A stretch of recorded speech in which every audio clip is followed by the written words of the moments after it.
L'Europe se prépare à la récession, de l'or pour lier les mariés en Inde et la faillite de la plateforme de crypto-monnaie FTX. Voici le nouveau sommaire de l'Hebdor, la revue de presse hebdomadaire du groupe au coffre.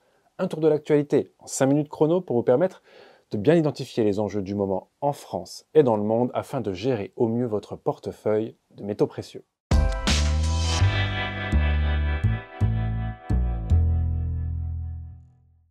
On vous en parle depuis quelques semaines déjà, mais cette fois le message vient de l'Union européenne. L'Europe va entrer en récession en fin d'année et subir une inflation plus forte que prévu à cause de la flambée des prix de l'énergie liée à la guerre en Ukraine, a reconnu le commissaire européen à l'économie vendredi, Paolo Gentiloni, lors d'une conférence de presse que nous relaie ici le quotidien 20 minutes.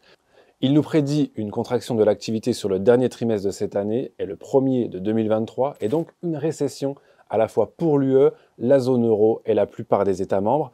L'Allemagne, première économie européenne, devrait enregistrer l'an prochain la plus faible performance des pays de l'UE avec un recul de 0,6% de son PIB, contre une croissance de 0,4% en France. En 2023, l'inflation devrait être la plus faible au Danemark avec 3,7%. Elle serait en Allemagne nettement supérieure à la moyenne 7,5% et près de 2 fois plus élevée qu'en France, 4,4% selon les prévisions de Bruxelles.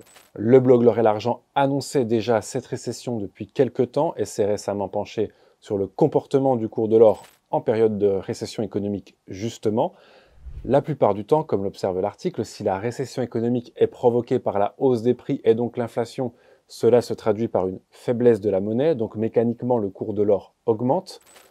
En cas de récession longue et douloureuse accompagnée d'une forte crise économique, la confiance dans les gouvernements, dans les entreprises, dans l'économie en général, risque d'être totalement détruite. Dans une telle situation, il reste en général un seul actif qui conserve la confiance de tous sur la planète, l'or. Et d'ailleurs, le cours de l'or retrouve de l'éclat en ce moment, comme nous le signale Nicolas Galland dans un article de Capital. Le journaliste note que le cours de l'once a rebondi de 9% depuis son point bas du 3 novembre.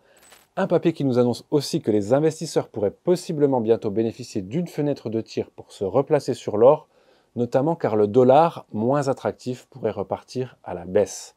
En effet, l'or coté en dollars tend généralement à s'apprécier quand le billet vert est sous pression, car le métal jaune devient alors mécaniquement moins onéreux pour les acheteurs munis d'autres devises que le dollar. Le blog de Verakash et le blog L'Or et l'Argent mettent en ce moment l'accent sur l'Inde, et pour cause, ce pays de près d'1,4 milliard d'habitants célèbre actuellement Diwali, la fête des Lumières. La fête hindoue lance aussi pour quelques mois la saison des mariages. Mais quel lien avec l'or? Celui des cadeaux, bien sûr, vous explique Mathieu Devos-Sabaros dans son article. Et oui, en Inde, l'or est au cœur de bien des événements tout au long de l'année. Étonnant pour ce pays qui n'extrait que quelques tonnes d'or par an de son propre sol, mais qui en est un importateur majeur. En 2021, l'Inde a ainsi importé 602 tonnes d'or destinées à la joaillerie, selon les chiffres du World Gold Council, presque autant que la Chine et 10 fois plus que l'ensemble de l'Europe. Pendant ces quelques mois de cérémonie familiale, la demande en or représente jusqu'à un quart des achats d'or indien sur une année, et ce n'est pas un hasard si des bracelets et colliers en or sont offerts aux jeunes mariés. En Inde, l'or conserve surtout un rôle d'épargne de précaution. Ces cadeaux assurent ainsi un capital de départ et la sécurité matérielle des jeunes mariés, et il permet de faire face à d'éventuelles difficultés financières. Si vous souhaitez faire une plongée dans ce pays si particulier et comprendre un peu mieux son rapport à l'or, je vous invite à aller lire ces deux papiers passionnants. Un entretien tout aussi passionnant avec Thomas Fichy-Lanneville autour du rapport de force géopolitique et monétaire qui oppose la Chine et les États-Unis. Voilà le sujet du nouveau numéro de Pièces maîtresses de ce mois d'octobre que nous vous recommandons fortement de regarder sur la chaîne YouTube aucoff.com.